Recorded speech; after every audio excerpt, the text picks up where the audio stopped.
A Nephilim spider joining the monsoon banquet. She's caught a tiger butterfly. And he is utterly toxic. Butterfly predators need to learn this.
and down. Walk, don't run. Use the handrails. Walk, don't run. Use the handrails.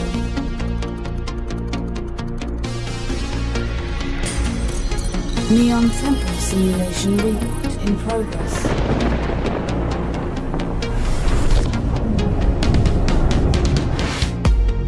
Live stream initiated.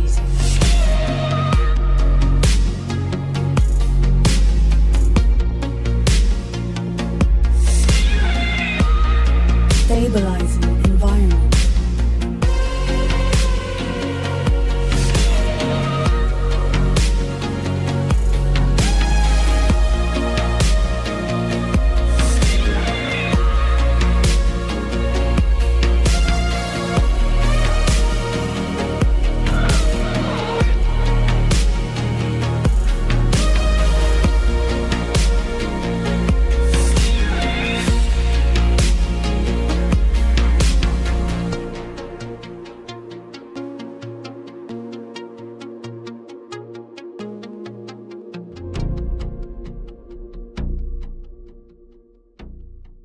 Now?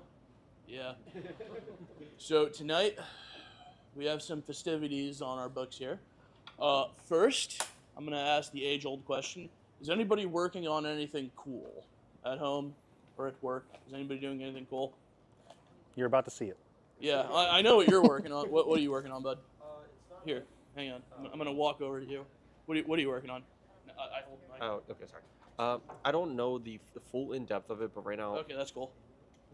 right now I'm interning for the hospital for IT, and I'm being tasked with assisting with a project right now. To my knowledge, it's pretty much they're trying to set up Starlink as a connection there to help with the internet issues. And also they're trying to completely change how all the MDFs are set up and IDFs are set up because of the fact that we keep having power outages. Is it Tampa General? Crazy. Okay. Anybody else working on anything cool? No? I saw a hand over here. Okay. Well, that's consistent with what we know about you skids. Nobody's working on anything cool. So, say again? Certs are cool. By the way, congratulations to our own beloved cyber barista for becoming Sec Plus certified. Big ups. Yes. I'm working on something cool. What do you? Hang on. I'm gonna eat this back. Chris gets. Oh, dude, that was cool. A sick toss. That was cool. It was a good toss. Yeah. So I'm working on a music video. Woo! So I made a song. Is it the turtle song? No, it's not. Oh. It's basically like an epic flute techno song. Oh, you did show me that one. Yeah, but it's a different version of it. So the music video part comes in. So all of it's going to be AI generated, obviously. So VO3, Midjourney, Kling, all of that. But basically the story is there's a city dump, and out of a trash heap comes a little blue gnome, and he has a flute, and he goes around the world looking at all the chaos. He becomes president, and then through the power of flute, he rises up and unifies the whole world. It's pretty epic. It's pretty cool. It's disturbing, but it's cool. Okay. I do have something that's actually interesting. All right, so the deepfake software Face Fusion 3.2.2 has zero documentation. So I am now becoming a documentation monkey for the open source project that is Face Fusion 3.2.2. Thankless job, but somebody's got to do it because they have zero documentation. I do believe the Catholic Church teaches that if you do documentation for an open source project, that is in fact an indulgence. I'm all paid up. It will take time off in purgatory. What is interesting about your job? Yesterday, I made a mug rack. It's in the shape of a Christmas tree for Keurig, and they're buying it, and I'm really excited, and they're going to send me one. So Awesome. Okay. that's your exciting news. Okay. Oh, what are you working on, Keurig? Oh, okay. Hang on. Looking at you just made me think of something that a SOC analyst that I know and love sent me. Oh, God damn. Yeah.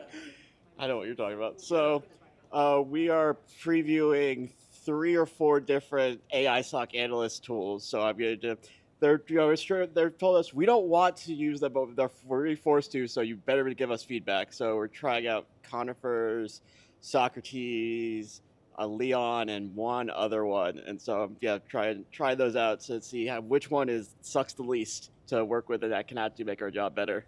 So be interesting to see. So I may have sent this, and I'm not gonna say who sent this to me, but it is a blue teamer, and apparently they popped somebody at work running unrar.exe, if you know what that is, and the file that they were unpacking was it was pegging my husband part 1.rar.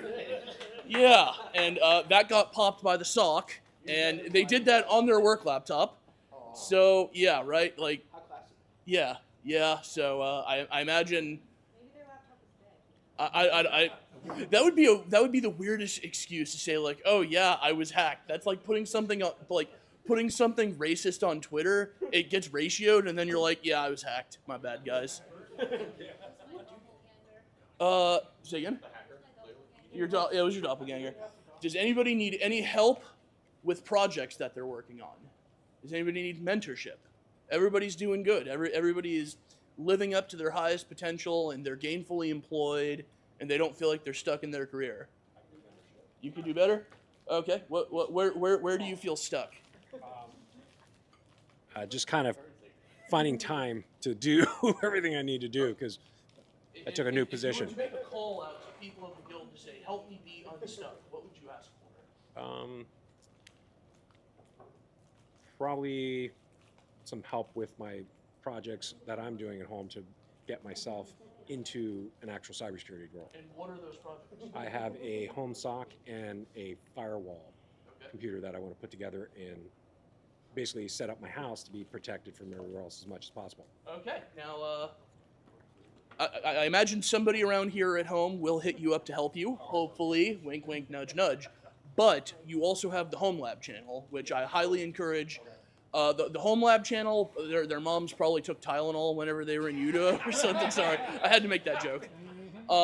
Because whenever you start talking about Home Labs and the Home Lab channel or stuff that you're building, it goes ballistic, and I mean that in a good way. So you should, if anybody wants to help out, you should also take what you're doing, put it in the Home Lab channel, and I guarantee you people like me and Bosch, whenever we're using the bathroom at work, we'll tag you back. So, yes.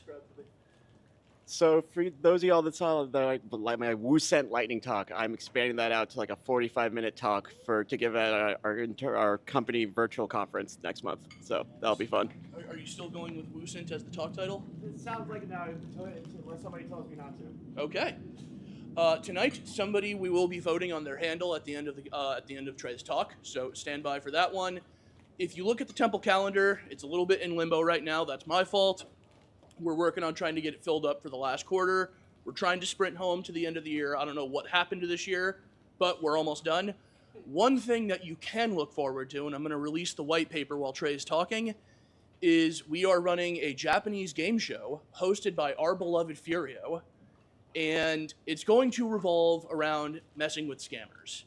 So if you are, I'm putting the call out now, if you want to be one of 3 contestants in a game show where you sit on speakerphone with Indian or Romanian or whatever scammers and try and accomplish a list of objectives that are really funny, come talk to me, because we want you. If that sounds fun. The first 3 people that talk to me and haven't flaked out on me before, because I'm like an elephant. If you fuck me over, I don't forget. The first 3 people who are trustworthy, who I know will show up and do this talk, we're game. So that's going to be on the calendar. We're putting lightning talks up. We are trying to work on something with Ray Hunters that I'm putting up as well. We're going to get another HackerBox talk put up. Bear with us. Thank you for all the love and support. If you have an idea for a talk, come talk to me. With that, does anybody have any questions, comments, or concerns, or manifestos before we go into tonight's festivities? So, Trey, you got something to say? I do. This should be fun. All right. We're going to get the... Yeah, show our guy Trey some love. What Thank you. And that's my talk. No. So, going to get the disclaimer out of the way. This does not reflect on my day job in any way whatsoever. Everything I say is my own words, and this is a work of fiction based on real life. Okay? With that being said, this content does not leave our group. If it does leave our group, we are going to have problems. Understood? Cool. So, let me tell you guys a little story. I've been doing a bit of work on the side the last few years and consulting, red teaming, that kind of stuff, specifically in the state and local government sectors when it comes to like 911, first responders, CAD networks, all kinds of that interesting, fun stuff. I see RJ smiling because he already knows how much of a dumpster fire this talk's about to be. And it's been interesting to say the least. I can tell you that. Some of the stuff I have seen going on can't be explained by anything other than that word down there, fuckery. That's really all it is.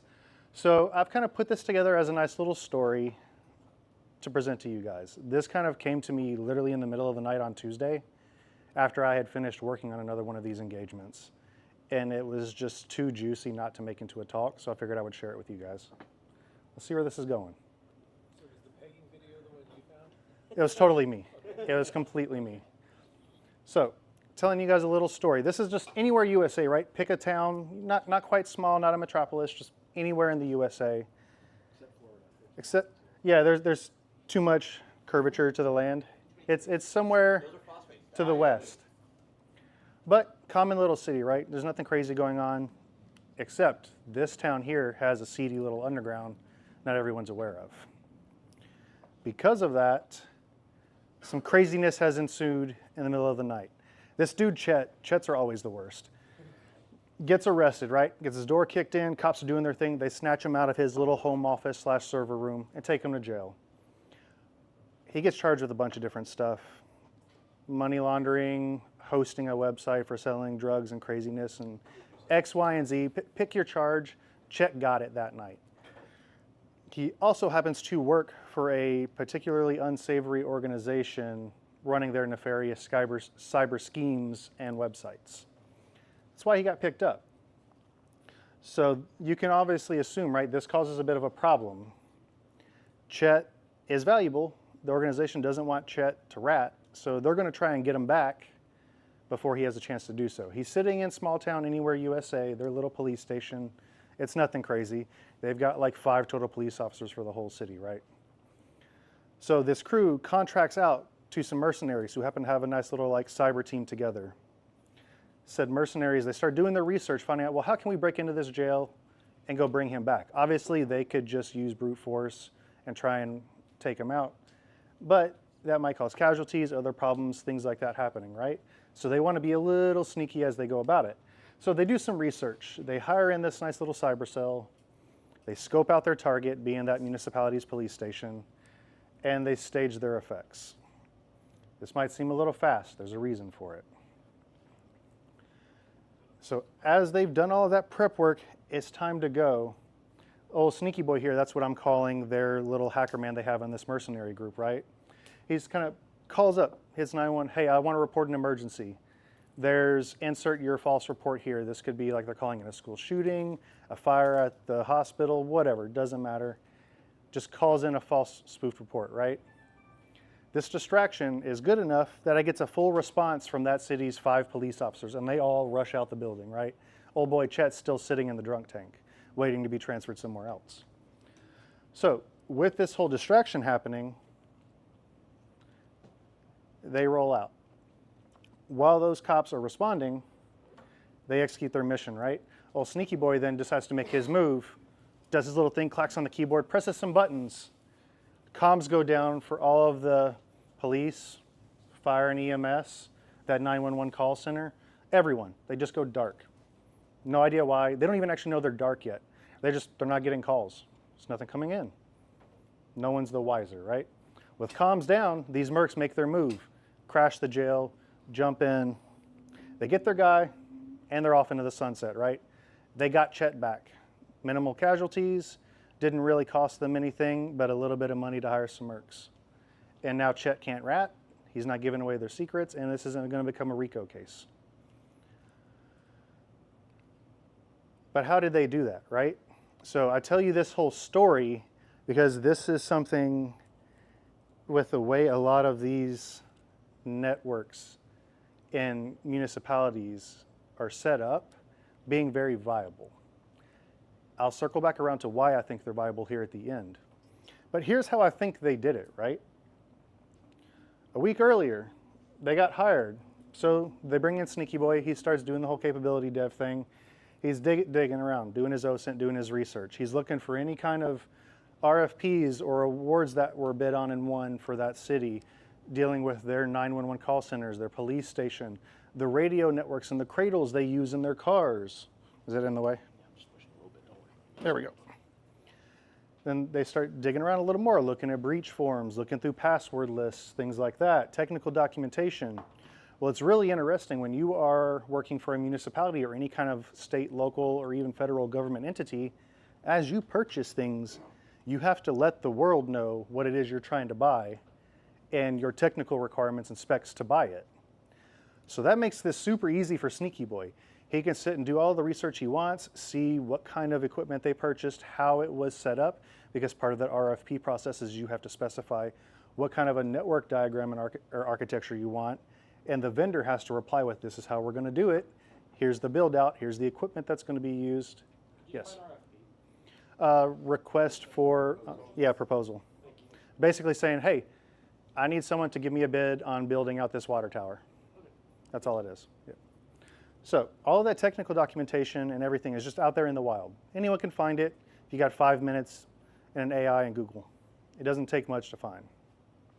So he does his capability dev. He's digging through public records. He's digging through all of this stuff that's out in the interwebs. Comes up with some ideas. Starts looking around. And if he's like any other hacker, he's lazy, right? We're all lazy. Yeah. Shortest path first. That's how we operate. Why would I do tons of digging and spend time on Google and looking through tons of docs when I can just task ChatGPT to do this, right? This is kind of where I'm getting into real life here a little bit. I wanted to validate some information, some knowledge that I knew was only in my head, supposedly from the vendor. The vendor's like, this isn't public knowledge, no one else knows that. So it was being typically used on a lot of my engagements as an excuse to say, oh, well, that's not a problem. You only know it because you've done this before and you maybe knew some vendors that worked with us that have installed our equipment. I was like, well, no, that's not really the case, but I hadn't proved it up to this point. So took it upon myself to do some digging, asked ChatGPT. It kicks out all the information I need. It tells me everything I need to know about usernames that are typically used in this stand-up, credentials, the way the networks are built, everything. And I found a lot of that by looking through like, hey, this is how they justified that sole source purchase. Or this one is my favorite one.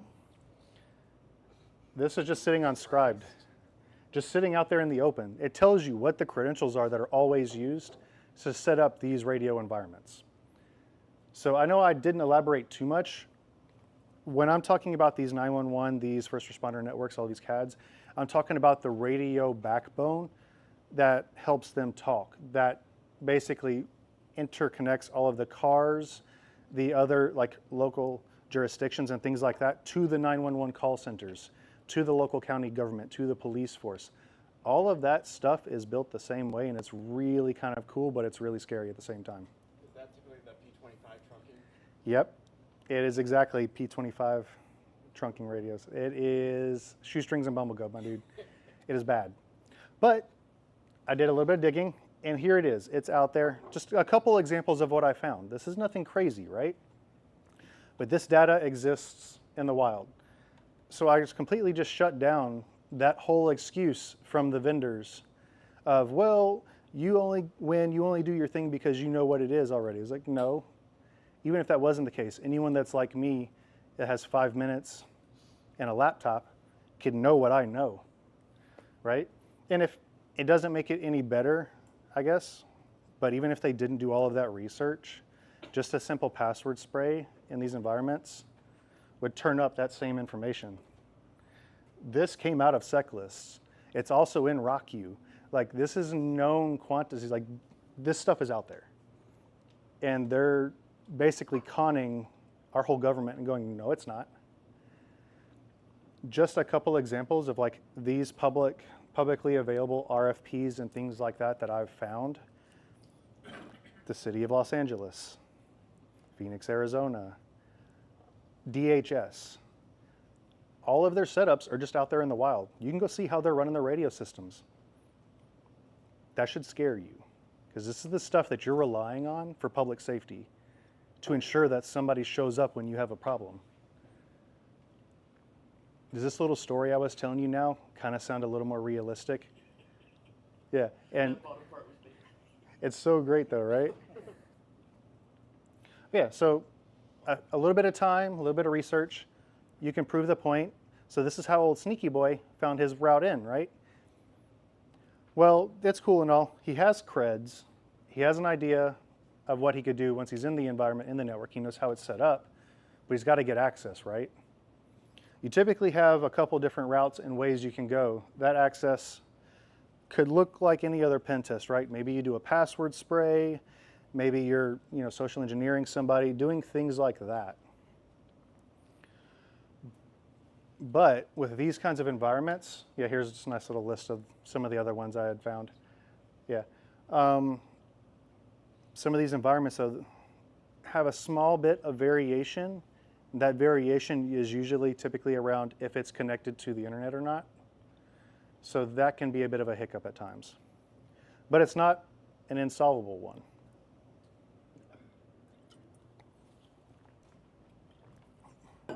So old Sneaky Boy looked at the RFPs, right? Saw how this environment was set up, saw everywhere they were being installed. He saw there was this really cool thing going on. The county has animal control services, right? They also happen to run a public shelter that you can go and adopt any of said animals they pick up.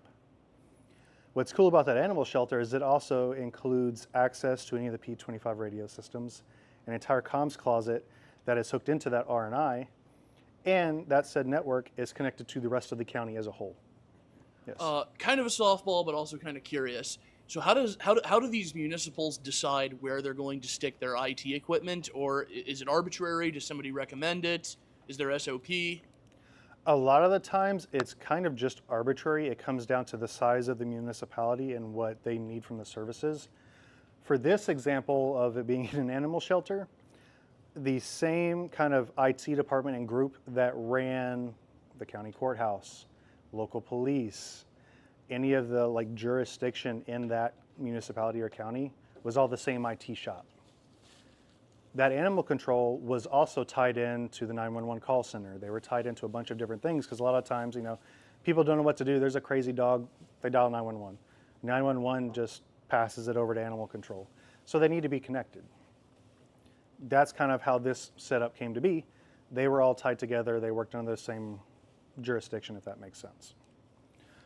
So from his research, he noticed that, hey, there's all kinds of cool connectivity in the animal shelter, and decides to go scope it out, check it out, walk around. Well, as they're walking him through said animal shelter, he notices this fancy little door right between cats and dogs in the bathroom called communications closet. Well, that's where they stick the communications at. Right? Wild. Yeah, it's parrots. Yeah, it's parrots and pigeons. So what's cool, a lot of the times, especially in these public animal control shelters, there's no escort required. They just let you in the building and say, sure, go look at the puppies, play with them all you want, maybe pick one and take it home because we don't want it. That's about as much as you get as an escort. They validate you can come in, and they validate you leave. That is it. There's no real cameras watching or anything like that. There's no surveillance. There's nothing that you would expect to see in a government building. So old Sneaky Boy went, played with the puppies for a bit because, you have to, right? You can't be in one of those buildings and not go play with the puppies. But on his way back, he's like, you know what? I'm going to go make a little pit stop and check out this comms closet. Cracks the door, and it's wide open. As he walks in, there's everything he needs, right? So breaks out and sees stuff like this. To some people, this just might look like a bunch of stuff floating, right? But to the trained eye, I'm seeing network infrastructure. This is tied in to the backline. These pictures are AI generated too, right? Sure. Yeah. Sure. We'll call them that. So I'm noticing, hey, here's some network infrastructure. Here's some GGM8000s. For those of you that don't know, that's kind of like this vendor's version of a switch. It handles that data plane for the RNI and what's going on. It's kind of its interface from IT to SYN and RNI. Would that be radio network interface? Yeah, it's basically just, it's a switch with extra steps. That's all it is. It's nothing crazy. It's, honestly, you can go pick like any base level Cisco switch and that thing is dumber than that. There's not much going on here. But there's also these, which are really great to see. Anyone take a guess at what this is right here? That's the actual radios. That's how they're doing communications. That's like the antenna's on that roof of that building. It reaches in right there. It's tied in. Yes. So I can see the Motorola, and I can, So on the right image, I can see Motorola, and I can be like, oh, that's probably some kind of networking device for the radios. Cool, I Correct. got that. How did you identify that as the device it is? So part of it came from experience dealing with this kind of infrastructure before, but the other part of it, you can't see it from these pictures. The other side of these labels, there's typically something that denotes what it is, but then if you look at the alarm status on the fans and power supplies, it tells you as well. Gotcha. Nice. And then on the other side of this blade, it denotes the version of the hardware. Right? It took me a lot of time to make these images. So allegedly, I'm just using Motorola as the example. Yeah. So all of this stuff is just sitting there wide open. And this gets us into some issues about the way these environments are set up. One, there's no physical security, right? That's kind of step one on anything you do. Like if you have sensitive hardware, maybe you put it behind a door that locks and is monitored. Lock on the rack. That's so inconvenient. What if I leave my keys? That's step two. They could have stopped my access to these radios by putting the faceplate on and locking it. But that takes too long. I mean, They with could- cable management like that, like what'd you expect? Oh yeah, exactly. I couldn't ask for a better environment. Underpaid IT guy. You mean sneaky boy? You have no idea. Underpaid IT guy. Yeah. So for the sake of the rest of this talk, I am Sneaky Boy. Allegedly. Work of fiction, right? Over here on this side, I expect at a minimum to see what when you're talking about traditional networking equipment when it comes to security. Anybody? Maybe something like any port you're not using is disabled, right? Is turned off. Any port that is on and active has port security enabled and set in a way that I can't unplug your cable and plug in my piece of equipment and still gain access. That's kind of table stakes in today's day and age. None of that exists in these environments. It's always little shit. It's It's- always little shit. I've never gotten a win where I was like, oh my God, this was a 0 day. This was disastrous. This should have never happened. It's always, someone forgot to turn the port off. Now I've got access to everything. That's every test almost I've done. There's been one thing like that that was like, if you just did that, none of this else matters. So you expect physical security on the building. You expect physical security on the hardware and equipment. You expect some kind of logical security in the way that this equipment is set up and configured. Like ports aren't left on. I'm not able to plug in my own equipment and it automatically, I don't know, pull an IP address and just decide to do whatever it wants to do. You expect there to be restrictions. But what do you also expect in today's day and age? It's your whole job and purpose. People be monitored. For someone to be watching, right? Yeah. No. If you go back and look at some of this information, you'll notice that said vendors, and mind you, in these environments, there's usually only one of two, maybe three in the entire country that do these environments. They require you to purchase security monitoring from them directly. You are not allowed to manage and monitor your own RNI. Or outsource to someone else. Or outsource it. It has to be them. That's how the system works. To this point, say again? For security. Right? To this point, you can kind of see how well that's going.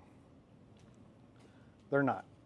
So, did his thing, kind of walks in the animal shelter, pets some puppies, go and place his fun stuff. Did you actually pet the puppies? Totally pet the puppies. Come on, man. Exactly. Like that was my whole job for that day was to go to that building. So yes, I pet the puppies. Exactly. It made me feel a little bit better in these trying times, man. I can picture you calling Tiff like, honey, I have to bring this dog. Oh, she knew where I was going. When I woke up, she's like, no. Straight up, no. I was like, but no. I can ship it. No. She knows me too well. You could bring a dog home named Sneaky Boy. Yeah, right? So gets himself into the comm closet, right? While he's in there, pops out his fancy little toy, Raspberry Pi, rubber ducky, a little bit of anything. Does pick a toy. Doesn't matter. I being Sneaky Boy, like the Shark Jack, to quick in and out. What port's open? What port's on? One turns green. Oh, cool. That's where I'm plugging in. It's literally that simple. That's all I did. Broke out my little remote communications device, plugged it into said open port, and wouldn't you know it, there's no restrictions. It pulls an IP address from DHCP, and it's even handy enough to just give me everything I need to know where I'm at in the environment. What's directly connected, there's no segmentation. You're seeing this, right? Small little failings all turn into one big problem. There's no physical security, no port security. Once you're on the actual device, there's no segmentation. It's all using cookie cutter creds and setup. This is all like one little potential problem has just turned into a disaster from a security perspective. It's the opposite of layer defense. Yeah, it's really is. Like they couldn't have made it easier for me. And I understand that I, being Sneaky Boy, had prior knowledge and understanding of how these environments typically work, how radios work, and how they all get utilized. But that doesn't mean that somebody can't learn that 15 minutes worth of Googling. My dumbass knew where you were going. Right? I was about to say, like, none of this is like, there's knowledge you and I have that we only got from being in the Marine Corps and being able to interact with these, millions of dollars worth of equipment. But stuff like this, you could just Google, right? Exactly. You don't need to be any high-speed shit. No, you don't. You don't have to be a secret squirrel. You don't have to be crazy. Let's be honest. This scene right here, I walked into a building, I opened a door, I poked something for a minute. Yeah, I mean, it was dogs too. But that was the whole engagement up to this point. That's really all I've done.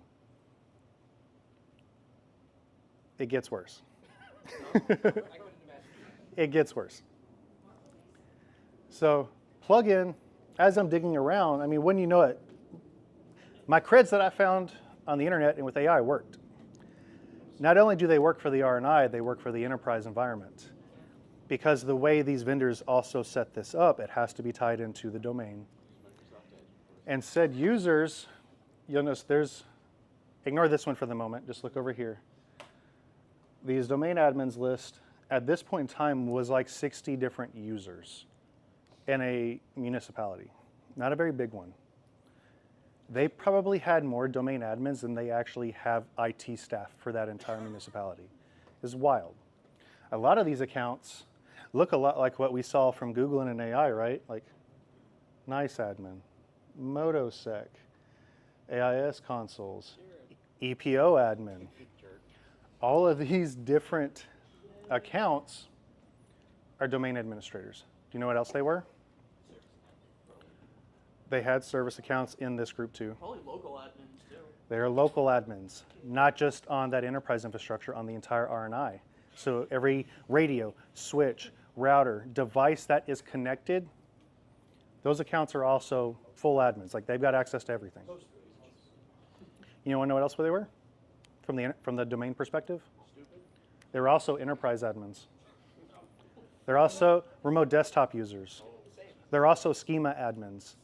They have SSH access. They can do everything. So 5 minutes of Googling, and I had an account that let me do whatever I want in this environment. Regardless of them monitoring. I can turn the monitoring off. Go ahead, call the cops. Yeah. Hey, guess what? You can't. Yeah. So this kind of stuff's happening in these environments, right? To make it better.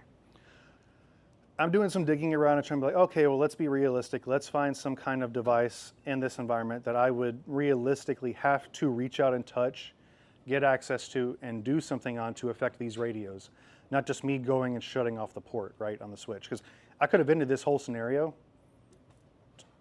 turning a port off. Or if I wanted to be even lazier, I could have just pulled the power cord. Whole RNI is going down. All I gotta do is pull one power cord.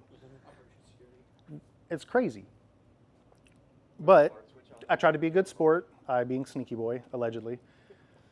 Finds a network management console, which is typically one of those devices, if you've ever worked in these environments. They usually only manage the radios from 1 or 2 endpoints that are specifically designated to manage and maintain those radios, to push updates, not only to them, but to the software that's required to run these kinds of environments.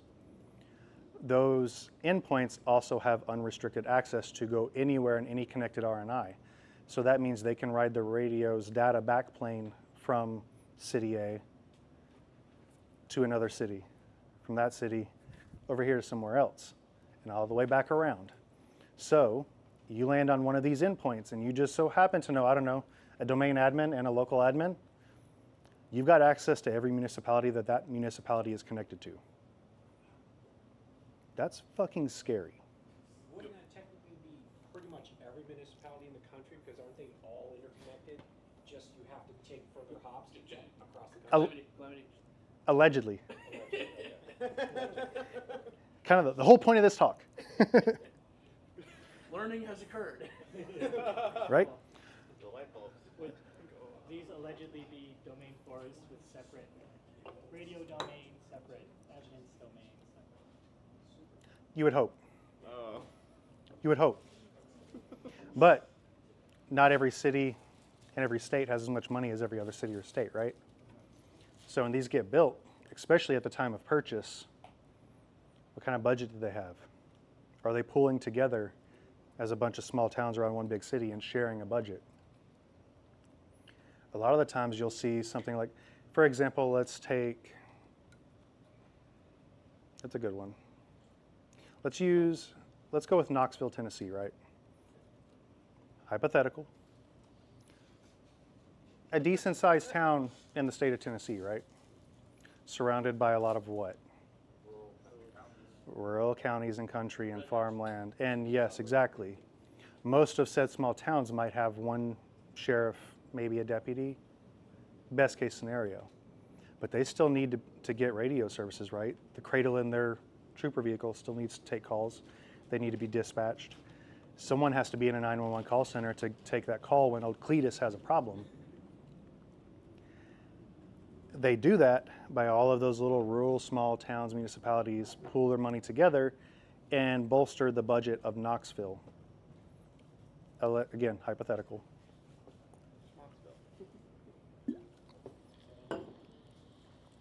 So that there's a dependable, reliable radio service, so that people can get responded to when they have problems and everyone is safe and secure and happy and healthy. Theoretically. So, where was I at? Oh yeah, network management consoles. So, I being the good sport that I am in these engagements, sure, I'll go find one. It's not like it's that hard. I've got full domain access. I just look it up and find one. Trying to get on it. Well, obviously, I've already got domain admin, enterprise admin, schema admin, local admin, and whatever else I want or need.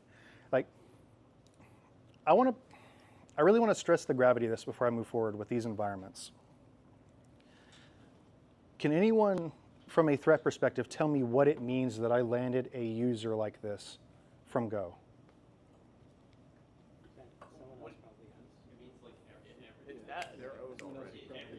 Do I need to do the rest of the kill chain? No. You've done the kill chain. That's the goal, right? You've literally done the kill chain. I don't need to do any lateral movement unless I want to. There's no privilege escalation. I am the privilege escalation. Someone wants to be me. I can skip. Establish infinite persistence. Exactly. And I don't even really need to because, oh no, you locked me out of the domain. Cool, I still have access to all the local accounts and all of the RNI. Oh, I mean, Yeah. you're still going to need physical access for the local accounts. I just have to be on network. I guess, yeah. // Instead of domain/user, // local. Yeah. I can still log in. I mean, you and I both know ways to get infinitely stupid with this. As far Yeah. as like, yeah, good luck finding every user that I have that has RDP access, goofballs. Exactly, which is the point. And I don't know, if I didn't want to get locked out and I thought you were on my trail, I don't know, I'm going to just make a bunch of access real fast. All the users you see in like a domain where there's no actual username, there's just the SID thing or whatever, and most freaking admins don't know how to run that down at all anyway. Exactly. I might, I don't know, set some GPOs that give me access back in an hour next time the host reboots, Oh, dude. whenever I want. I might leave a shell script in a switch somewhere. Boot up, yep. Just do a boot up switch for the entire boot up script for the entire domain. I'm like, yep, call back my Empire server every single time you reboot. Exactly. And most shops would be none the wiser, because you got to remember, the people that are working in these environments tend to not be very experienced. They're not triaging incidents daily like we're used to seeing at a lot of the organizations we work at. They probably don't even actually have a SOC because, again, they contracted this out to the vendor that built it. So they don't have a budget to have a security guy on staff. In the event that something does happen, what are they going to do? Contract up. Hey, something's going wrong. This vendor is already not watching, so they're going to go, oh, hey, something's wrong. Need to get resolved. Did you try Yep. to plug it and plug it back? So somebody asked me an interesting question of like, well, can you demote?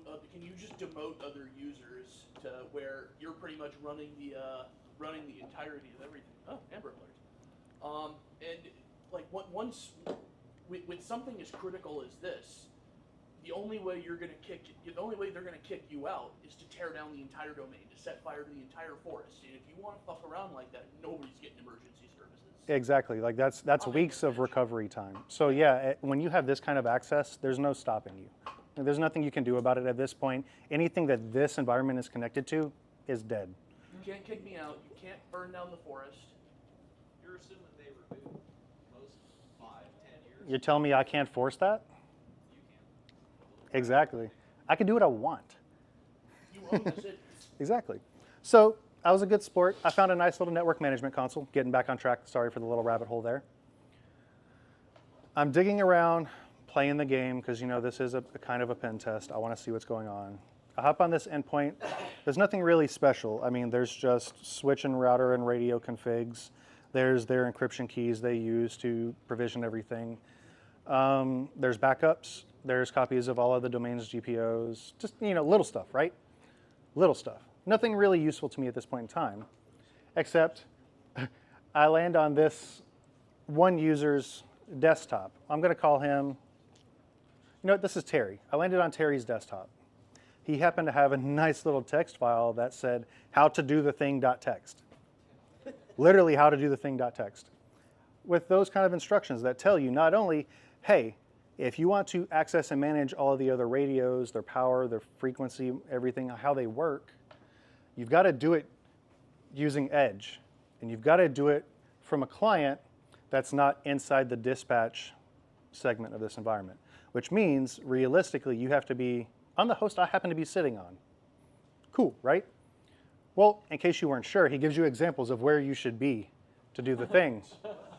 He also makes sure that you understand that once you try to go to those radios consoles, the way you log in is user admin, password admin. Wild, right? And just in case you didn't already know where they were, he also told me where every radio management console was. That's he is. I love that he documented this. From a right? I thought this was a joke. Like I tried all of them just to make sure none of this was like BS. I legit tried all of them, and they all actually worked. For documentation, this person ain't gonna do 100. They can't afford to. Yeah. But it kind of blew my mind at first. I was like, well, even if this was a little harder, I got what I need anyway. Because with this login, there's no like domain accounts or elevated privileges to manage the power and frequency on these massive radios. Once you're in the console, you're in the console. You can change the frequency they're broadcasting on. You can ramp the power up to, I don't know, make them melt, or you could just turn them off completely. You can do, again, whatever you want. Starting to see a trend here. The moral of the story is once you're in, it's yours. But so moving on. I found the things, I did all of the stuff. My proof of concept for vulnerability from a threat perspective is there, right? Sneaky Boy's kind of found out what he needs to do. Just in case you thought I was lying, there's all of their backups and configs. I blanked some of the names because it gives away where this is at, but allegedly, all of that's just floating out there on an open share in the environment. It's also on that network management console. Anybody spot anything interesting about this screenshot? What share did I pull these from? C drive. C dollar, right? Yeah. This sounds like every basic red team cert you've ever taken up to this point, right? This sounds like I'm walking through their scenarios. It's wild. Like the whole time I'm doing this, I'm going, this can't actually be real. This can't work.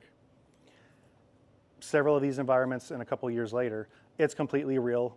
Those scenarios might feel really janky when you're taking them as a cert, but I haven't even broken out C2 yet. I haven't used any kind of pen testing tool. You know what I've used up to this point? Windows. Telnet, SSH, and remote desktop. Why do I need a C2? I don't. Can I play devil's advocate for a second here? Yeah. So without physical access, that first time around, and I'm giving Shane flashbacks here because we deal with this shit every day at work.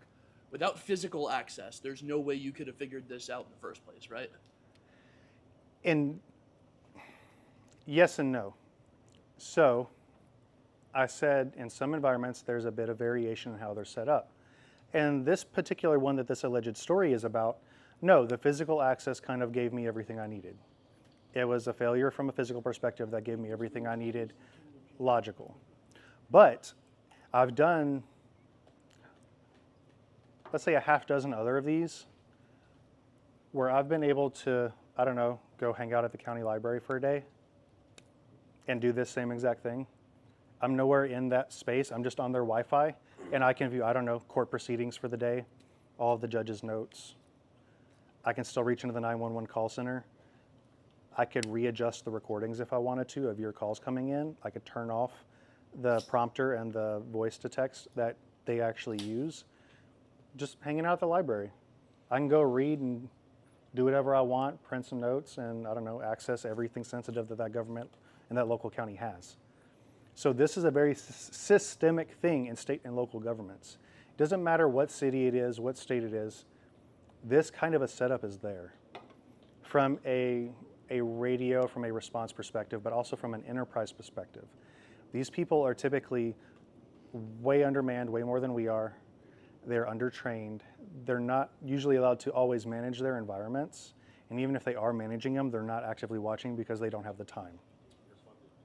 Funding is a big thing, right? So these people take, whoever the lowest paid person is in the room, I guarantee you most of their senior staff are making less. They make pennies. So a lot of the people that are doing this job are doing it for the cause. It's either they really want to protect and serve, they believe in it, or they're retired and this is keeping them busy. They're not doing this to get rich. They're not getting stock options from the county. They're getting headaches. That's what they're getting. So yeah, just another example so you can see it. Flash forward again, 1 week later, it's go time, right? He does his impact.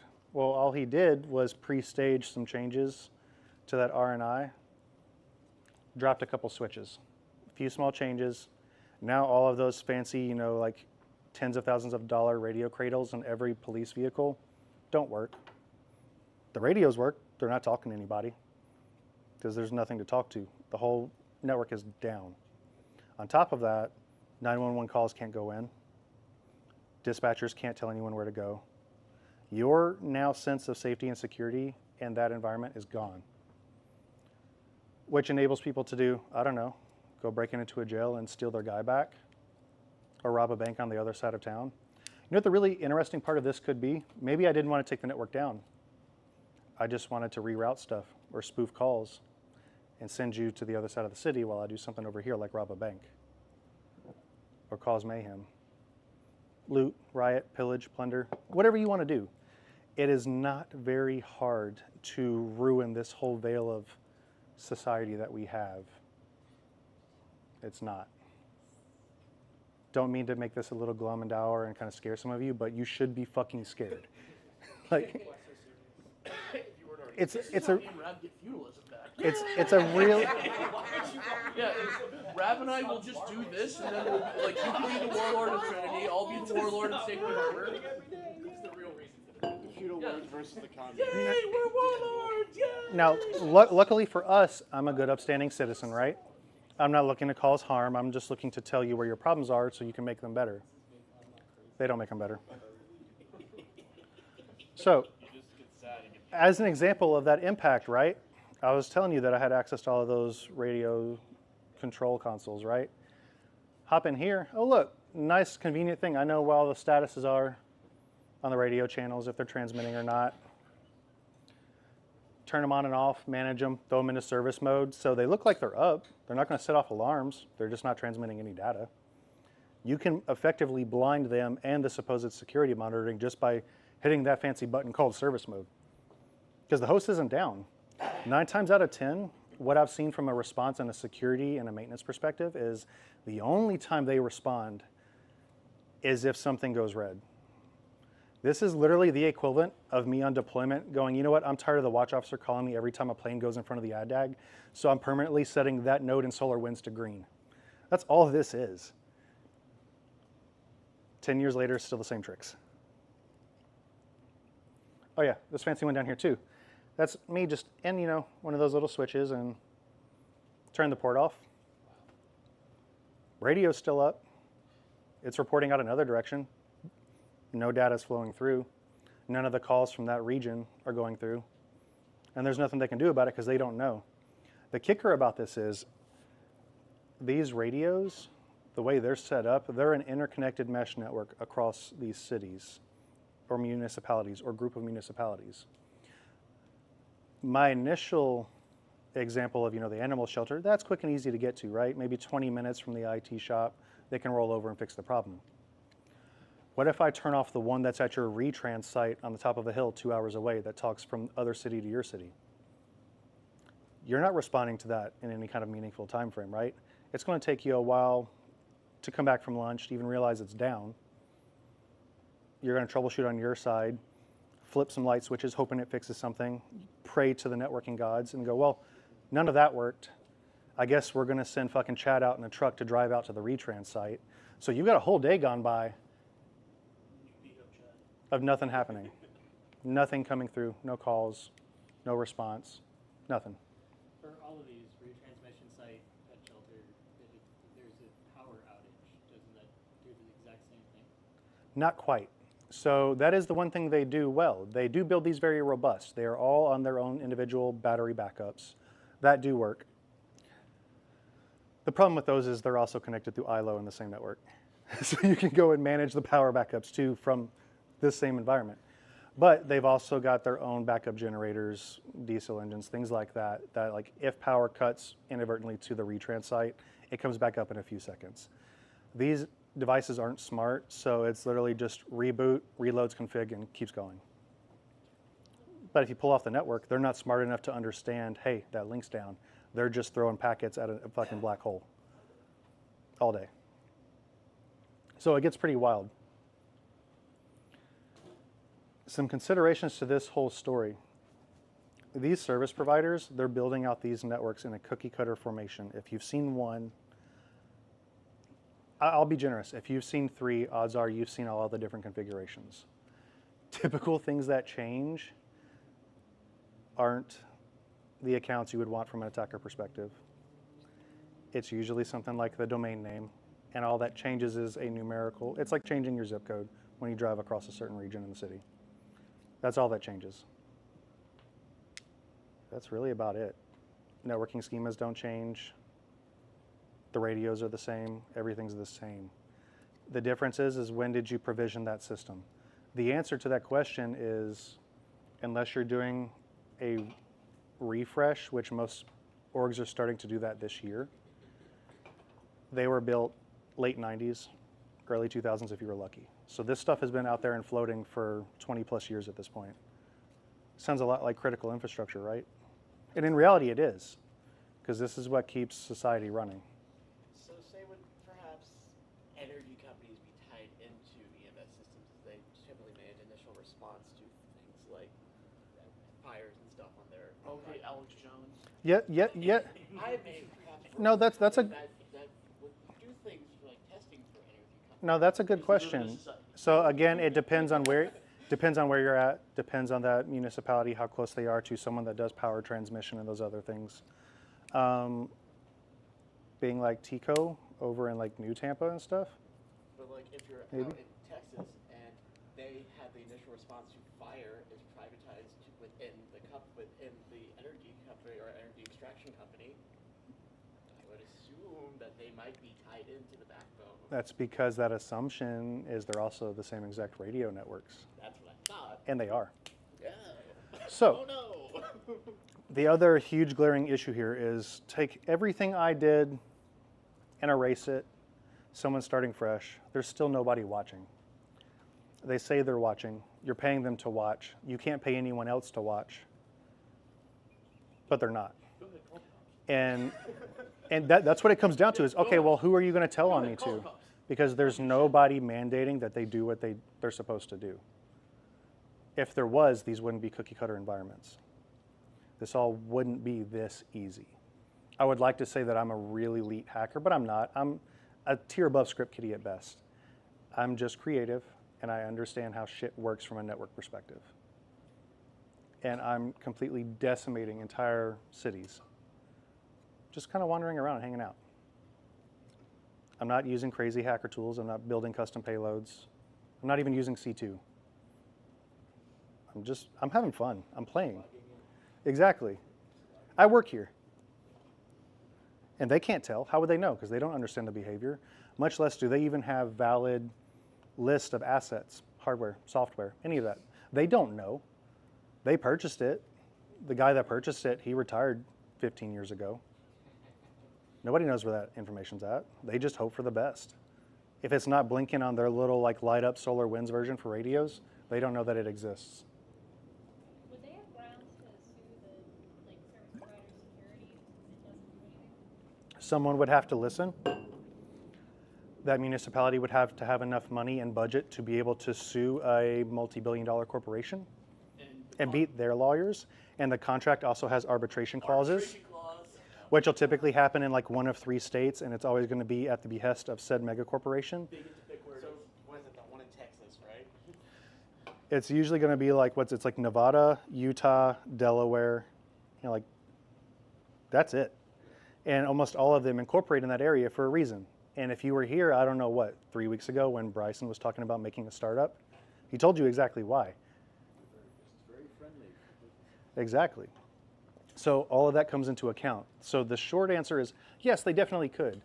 The reality answer is no, they're not, because they don't have the budget to pay their people, much less sue somebody. If it was something like LA County, yeah, maybe.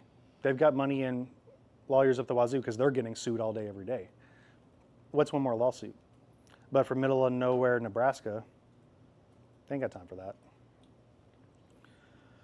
Users with excessive permissions. This sounds like playground, like just normal BS and stuff you would expect to see out of some random cert or workshop you've taken for the first time. I see it in so many environments all of the time. And like breaking the fourth wall real quick, not even in just Sneaky Boys hypothetical environments, and the stuff I do day to day in my day job, these same issues are happening. And I'm working with people in power generation, critical infrastructure, hospitals, finance, insurance, gaming. Some of the little devices you guys really loved, I've been in those environments. They're just as bad. These people have billions of dollars and they look like this little shoestring of bubblegum environment. It is crazy what people are getting away with. And a lot of what's happening is they're making a hard outer shell, or they're living off of like security through obscurity and just hoping nothing bad happens. If you need a really good reference for what happens when you make a boo-boo, look at Jaguar. Have you guys been following that? They talked with a broker when they renewed all of their insurance, and they went, we don't need disaster recovery for cyber. We're not going to get breached. So they have a terrible marketing team and a terrible cyber. Yep, they got decimated. They've lost billions already. They deserve to be Their eliminated assembly from their history. assembly line is stopped. Exactly. It's 3 weeks. No one was No buying cars anyway. have come off the line. No one was buying anyway. All right, keep it down. So 3 weeks, no cars have come off the line. They're talking about not being back online until the earliest the end of October. Yep. They're losing billions of dollars because they decided they didn't want to pay for cyber insurance because no one's going to touch them. That's a perfect market example of how bad this can be. Yeah, they're probably fine. And a lot of this, it comes down to lack of basic security at all levels. There's no defense in depth. There's no physical security in place. There's no monitoring. There's no basic, like, even if they followed DISA STIGs, would have solved majority of the issues that gave me the access I needed. These environments, these people have all of the same, what's the word I'm looking for? Frameworks, compliance, mandates that any other organization has. But it's just another example of someone becoming a monopoly and being able to do what they want. These R&I environments are set up and built the same way as it is when you get your internet. You've usually got what? One of two choices. I know out my way, you've got Spectrum or Frontier, and usually only one services your neighborhood, even though they're all in the area. The other one is just coming soon indefinitely. If you're lucky, you have 2 and maybe a 5G. Yeah, if you're lucky. Luckily, we don't live in a Comcast. Right? So that same thing is happening in this type of universe, right? They're falling to the same problems, the same lack of care, and why do I need to? I'm making money hand over foot doing nothing. Why would I actually do anything? I don't have to. And then lastly, just the pure amount of connectivity between environments. I'm talking city to city, like I can reach out and touch people. Like it's not what you would expect. It is really wild. If I had to put a time frame to it, these kinds of environments that are running your public infrastructure are 20 years behind anything we're doing right now, at a minimum. The equipment might have just been refreshed. None of the actual advancements in security are implemented, which is kind of wild to me. But I understand it because they don't have the time, they don't have the expertise, and they don't have the money to pay someone to do it. So they're doing the same thing everyone does and just buying the thing because it's table stakes for them to operate. They buy the tools, the hardware, the software, and it sits there. Because they can't afford to do anything else after they've just paid this contract to these companies that they are mandated by law to purchase. But at the same time, and again to play devil's advocate, if you're looking at a company as big as this company, this multi-billion-dollar company, who in a million years would think that they're just outright not doing their job? No. Dealing with local governments. The layperson would never think that. Yeah. They would trust the government. They would think they're doing what they're supposed to think do. even the people that are working at these municipalities are like, we have no reason to distrust these people. They were that way 5 years ago. Yeah. Now they are not. That is the whole reason this story has come to being, is they're all going, this company is fucking me. I know they're not doing what they're supposed to do. I just can't prove contractually they have breached it. So they bring me in, or Sneaky Boy, allegedly, to do the thing. And to prove they're not doing what they're supposed to. So now they have that ammunition for some kind of recourse. They've still got to get over that hump and hill of the recourse, but this at least gives them the ammo now to say there's a breach of contract and to go to one of the other vendors. Not like it's going to be much better, but maybe they can claw back that budget now from the vendor and bring in their own staff to actually do it. That make sense? This stuff gets so much worse. If you really want to know what some of these look like, talk to me about it offline sometimes. Yeah. Some of these environments that I have been in, you've done cohab checks on pen tests before, right? I've been to cohab. I've hopped into environments and went, okay, bye. We're not doing this. You've got a bigger problem. You guys might want to call Peter on this. Like active people in that environment doing things. And nobody's the wiser. They could have been dwelling there for months, or I don't know, years. We still don't know how long Salt Typhoon's been in a lot of the telecoms. Last thing I saw that it was at a minimum of 6 months. I just saw an article today saying it's over a year. Like, we don't know. That same thing is happening in all the environments that you depend on. Can I explain a cohab check real quick? Yeah. Okay, so cohab is short for cohabitation, and it's where, let's say you're doing a pen test in an environment, and suddenly you start seeing files with Russian names in it, and you start kind of maybe wondering, maybe I'm not the only one running around in here. So while you're doing the pen test, you start checking the logs on the machine that you're pen testing, and you realize, oh, okay, there's 2 Ds and 1 hole on this one here. Yeah. Hey, why is there a connection over quad 4s? That's weird. Yes. I've done similar things contracting with CISA, and I have heard stories that you might find someone Chinese that's there, and the person you're telling is like, oh yeah, we know, but if we take any action to shut this down, the entire number goes away. So we can't do anything about it, we're going to leave it. Yes and no. So it depends on that environment. Yeah, usually that actor will fire sale, but a lot of the times, I'll finish this story off camera. Questions, what you got? Remind me, we'll finish this. Questions, comments, concerns? Okay, hang on, we have a question over here. Oh, I was just gonna ask, where does Sneaky Boy, like, where do these governments advertise that they are trying to get a Sneaky Boy? The same place they asked for someone to come in and build that environment. Oh. Each city, each county, each state all has their own way of, like, think of it as like an open market store online, okay. to where they can go, hey, I need someone to make me a bunch of Cat 5. I need someone to administer my county school boards and IT infrastructure.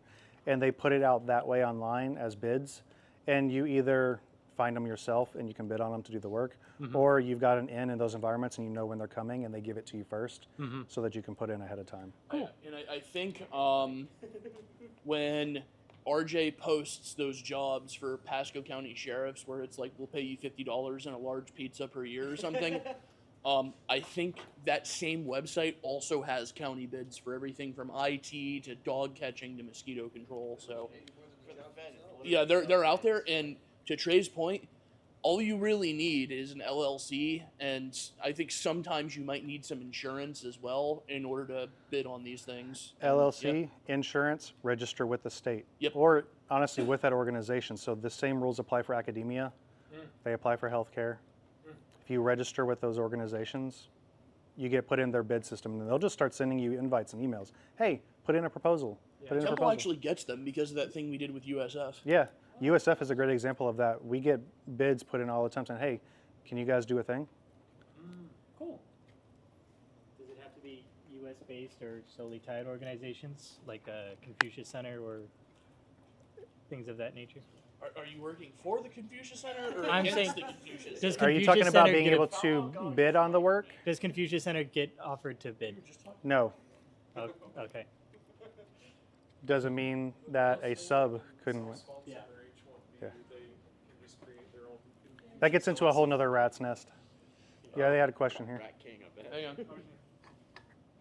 I was just going to say that you said this was also tied in with DHS.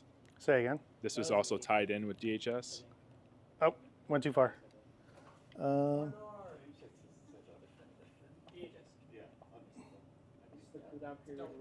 So.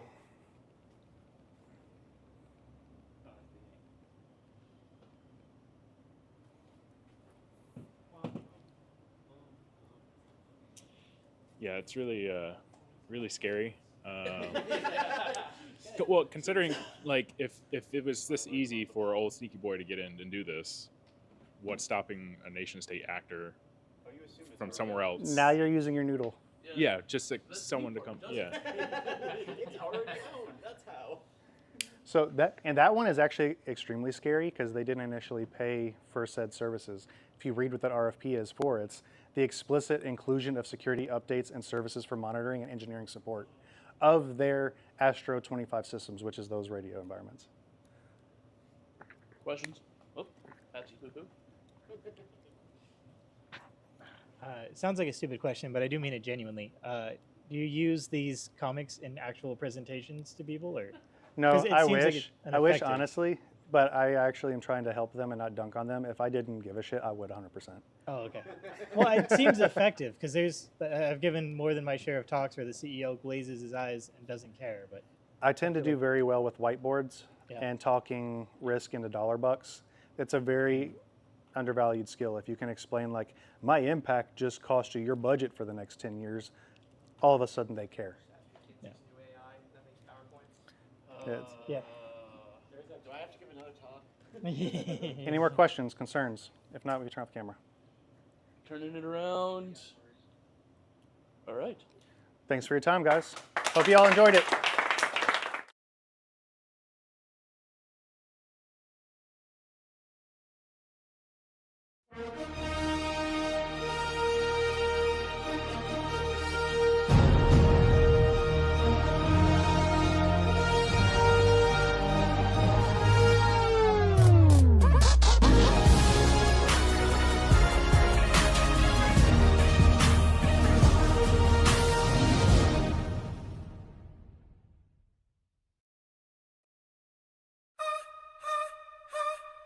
It's time.